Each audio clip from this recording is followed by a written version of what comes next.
Watching from home, I've been Ben's biggest critic as far as the streaming is concerned, and I've been threatening both Ben and Chris that I was going to come in and run that camera for them, and I was going to come in and sit in that nice little room that they built back there for the camera, and I was going to run that for them as soon as I had my lung transplant.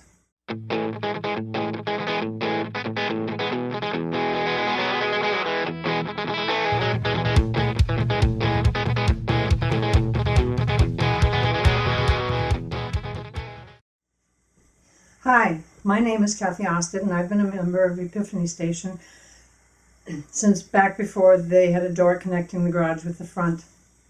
As a child, I grew up in a gas station working with my earthly father, fixing cars and pumping gas. My heavenly Father led me to this building, to this church, so I could grow old in the gas station working with him. And when I walked in the front door, I knew I was home. Many of you don't know me because about a year ago I elected to stop attending services and watch via the internet.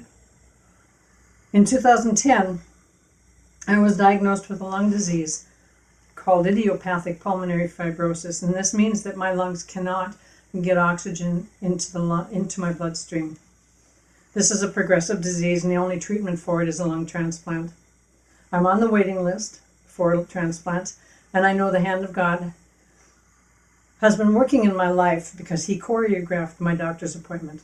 Ask me about them sometime. He's kept me here for a reason, and I'm not sure what that is. I just know he's not done with me yet. While I wait for my new lung, I'm on immunosuppressant drugs. I'm on 2 different kinds, massive doses of one and not so much of the other. These drugs have been known to slow the progression of this disease down. They don't stop it, they just slow it down. But because of these drugs, I have no immune system. I can't fight off a common hangnail, let alone a common cold. And if a cold should settle in my chest or in my lungs, they would have to put me on a respirator and I'd never get off. So this is why I chose to stay away from the services, to keep myself out of small enclosed groups with many people in different stages of illness. Granted, I go to work, but I can pretty much control my circumstances or my surroundings there. And besides, people at work don't want to hug me for some reason.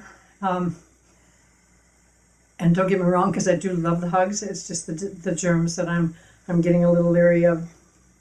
Well, a while ago I was talking with a young man who has IPF. And I told him, I said, we just have to live the best life that we can live, given our restrictions and limitations. And that comment that I made resonated with me for a long time. And when I truly sat down and thought about it, I could hear Jesus ask me, "But, Kathy, are you really living the best life you can, really?" I had to think about that one.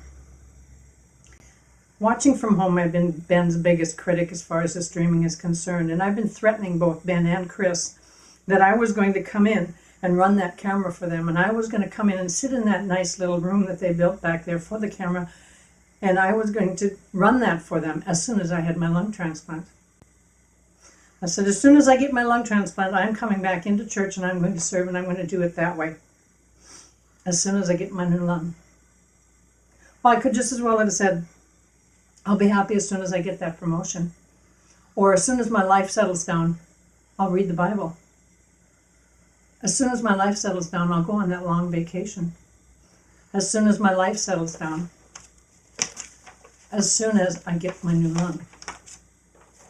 As soon as. Now, this isn't to say that I don't think I'm going to get a new lung. I truly believe that I will get full healing, a complete healing, and a new lung. But while I'm waiting, I need to live the best life that I can live for him. And the only way I can see to accomplish that is to be here, doing what I can. My name is Kathy Austad, and this is my Epiphany.